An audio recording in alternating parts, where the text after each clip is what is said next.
He's been charged with everything from rape to murder to escaping from a police station by slipping out of his cuffs.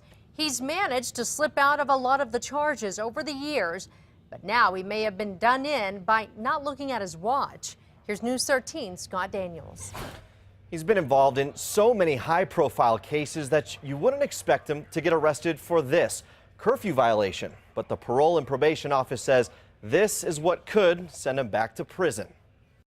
He was behind bars when he was young, 20 years ago, accused of raping a woman in a Santa Fe arroyo and then killing a Good Samaritan who came to help her after hearing her screams. But Daniel Martinez was acquitted.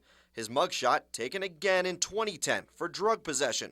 But again, he got out. This time, a daring escape with a paperclip, walking out the front door of a state police building. He was eventually caught and convicted of evading police.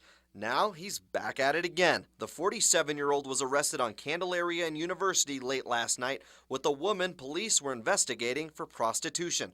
Martinez violated his probation because it was after 9 p.m. This is where we put somebody that needs a little more intense. The judge put special conditions on his probation last year, putting him on a closer watch. The Corrections Department says Martinez is so experienced with probation that he should have known better.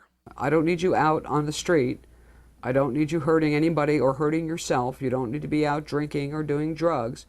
And I don't care if your name is Daniel Martinez or Joe Smith.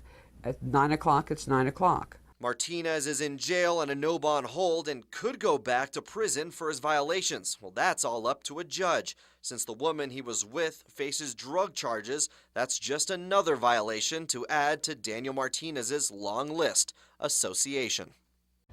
Martinez was on probation for his police station escape 2 years ago and kidnapping. Immediately after that escape, he was accused of abducting a woman in Santa Fe and raping her. He pled guilty to kidnapping. The rape charges, though, were tossed out. Back to you.